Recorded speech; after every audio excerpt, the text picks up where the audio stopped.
मदरसों में योगी को ऐसा क्या दिखा कि दे दिया बड़ा आदेश। मदरसों का कायाकल्प कर यूपी में एक बड़ी नजीर पेश करने की दिशा में चले सीएम। क्या मदरसों की पॉलिसी को लेकर योगी बड़ा सोच रहे हैं? मदरसों के बच्चे भी अब अंग्रेजी में बात करेंगे, पढ़ लिख कर बनेंगे आईएएस आईपीएस। असम में मदरसे पर बुलडोजर चला, लेकिन यूपी में योगी के दिमाग में एक बड़ा आइडिया आ गया। ओवैसी कूद पड़े, बोले योगी एनआरसी लागू करने की ओर हैं। उत्तर प्रदेश की योगी आदित्यनाथ सरकार ने आदेश दिया है कि राज्य के सभी मदरसों का सर्वे किया जाए और उनकी रिपोर्ट प्रशासन को सौंपी जाए। यूपी सरकार राज्य की शिक्षा व्यवस्था के कायाकल्प की दिशा में प्रयास कर रही है। मदरसों के सर्वे को लेकर सभी जिलों के डीएम को आदेश दिया है। इसके लिए 5 अक्टूबर 2022 तक की समय सीमा भी तय हो गई है। सर्वे उन मदरसों का होगा जो गैर मान्यता प्राप्त हैं। इस संबंध में एक बैठक हुई है, उसमें स्पष्ट कर दिया कि सर्वे में एसडीएम, बीएसए और जिला अल्पसंख्यक अधिकारी मौजूद रहेंगे। ये रिपोर्ट जिला अधिकारी को सौंपी जाएगी, जिसे वो आगे सरकार को बढ़ाएंगे। दरअसल इसका उद्देश्य मदरसों की शिक्षा व्यवस्था को बेहतर और आधुनिक बनाना है। किस जिले में कितने गैर मान्यता प्राप्त मदरसे हैं और उसमें कितने छात्र तालीम ले रहे हैं, उनकी जानकारी भी प्राप्त होगी। लेकिन योगी के इस आदेश के बाद अब असदुद्दीन ओवैसी का पारा हाई हो गया और उन्होंने कह दिया योगी सरकार मुसलमानों को परेशान करना चाह रही है। प्राइवेट मदरसों में सरकार हस्तक्षेप नहीं कर सकती। मदरसों को शक की निगाहों से देखा जा रहा है।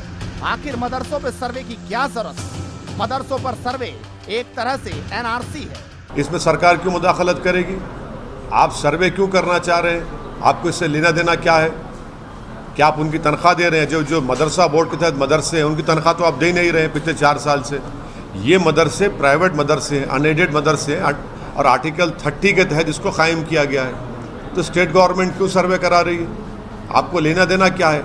अब आप एक ऑर्डर जारी कर दीजिए ना कि अब आप मुसलमान मत रहिए, आप कुरान मत पढ़िए, नमाज मत पढ़िए। ऑर्डर जारी कर दीजिए, वही करना चाह रहे आप। ये सर्वे नहीं है बल्कि एक छोटा एनआरसी है। ये दरअसल इन मदरसों में जिनका संचालन ठीक से हो रहा होगा उन्हें मान्यता के दायरे में लाया जाएगा। किन मदरसों को कहां से फंडिंग मिल रही है, इसकी भी जांच की जाएगी। उत्तर प्रदेश मदरसा बोर्ड से उन मदरसों को मान्यता दिलाई जाएगी जो इसके योग्य होंगे। इतना ही नहीं, सरकार को ये जानकारी भी हासिल करनी है कि इन मदरसों में पढ़ा रहे शिक्षक कौन है। आप समझिए, अगर ऐसा हुआ तो मदरसों से निकले लोग बड़े बड़े पदों पर नजर आएंगे। कोई आईएएस बनेगा तो कोई आईपीएस। राज्य के अल्पसंख्यक कल्याण मंत्री दानिश अंसारी ने कहा कि बच्चों के मूल अधिकारों को सुरक्षित करने के लिए ये आवश्यक है। पीने का पानी और फर्नीचर से लेकर बिजली सप्लाई और शौचालय की उचित व्यवस्था बच्चों के लिए आवश्यक है। इन मदरसों में जांचा जाएगा कि ये मिल रहा है या नहीं।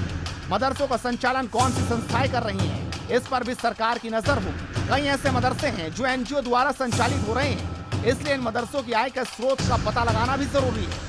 फिलहाल उत्तर प्रदेश में 16,461 मदरसे संचालित हो रहे हैं। इनमें से 560 मदरसे सरकारी अनुदान से चल रहे हैं। पिछले 6 सालों में इस सूची में कोई नया मदरसा नहीं जुड़ा। बता दें कि असम में हाल ही में 3 मदरसों को आतंकी कनेक्शन के कारण ध्वस्त किया गया है और कई को गिरफ्तार किया गया, और इसीलिए योगी ने वहां पर बुलडोजर चलते ही यहाँ पर बड़ा आइडिया अपने दिमाग में सोच लिया है। यानी योगी का आइडिया चल पड़ा तो मदरसों को शक की नजर से नहीं बल्कि इज्जत की नजर से देखा जाएगा। Bureau report, headlines India.